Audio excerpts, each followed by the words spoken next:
पुण्याच्या केतन अग्रवाल हत्याकांडात सिया गोयलने चौकशी दरम्यान मोठा खुलासा केला असून हे लग्न मान्य नसल्याचे तिने केतनला आधीच स्पष्ट सांगितले होते अशी माहिती समोर आली आहे। मुंबई लोकलच्या फर्स्ट क्लास डब्यात दरवाजा बंद करण्याच्या वादातून मयंक लोहारची हत्या करून फरार झालेल्या आरोपी रोशन सुवर्ण याला पोलिसांनी शर्टवरील लोगोवरून पनवेलमधून 15 तासात अटक केली आहे। पुण्याच्या ताठवडे परिसरात आर्थिक अडचणीला कंटाळून एका महिलेने आपल्या 2 अल्पवयीन मुलांसह जेवणातून विष घेऊन सामूहिक आत्महत्या केल्याची दुर्दैवी घटना घडली आहे। शिक्षण विभागाने 11वीच्या विद्यार्थ्यांची महाविद्यालयातील दांडी आणि इंटिग्रेटेड कोचिंगच्या गैरप्रकारांवर आक्रमक पाऊल उचलत बायोमेट्रिक उपस्थिती न आढळल्यास कॉलेजची मान्यता रद्द करण्याचा इशारा दिलाय।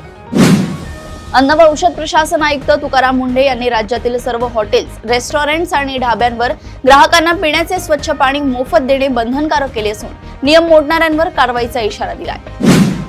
23 जून रोजी विदर्भात दाखल झालेल्या मान्सूनने अवघ्या 24 तासात संपूर्ण विदर्भ काबीज केला असून जून महिन्यातील पावसाची 50 ते 80% तूट शेवटच्या आठवड्यात भरून निघण्याचा अंदाज हवामान तज्ज्ञांनी वर्तवला आहे।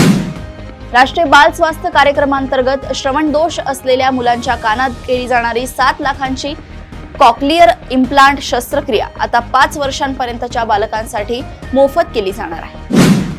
छत्रपती संभाजीनगर जिल्हा बँक निवडणुकीत शिवसेना उद्धव बाळासाहेब ठाकरे गटाचे नेते अंबादास दानवे यांनी महाविकास आघाडीऐवजी महायुतीच्या पॅनलमध्ये सामील होण्याचा निर्णय घेतल्याने राजकीय वर्तुळात खळबळ उडाली आहे।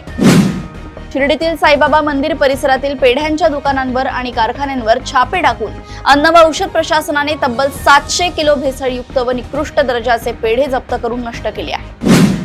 पुण्यश्लोक अहिल्यादेवी होळकर शेतकरी कर्जमाफी योजनेअंतर्गत राज्यातील 56 लाख थकबाकीदार शेतकऱ्यांना लवकरच कर्जमाफीचे मेसेज मिळणार असल्याची माहिती सहकार मंत्री बाबासाहेब पाटील यांनी दिली आहे। प्रदेशातील अशाच टॉप 10 बातम्या मी ऐश्वर्या आपल्यापर्यंत घेऊन येत राहील। तोपर्यंत बघत रहा देशोन्नती। नमस्कार।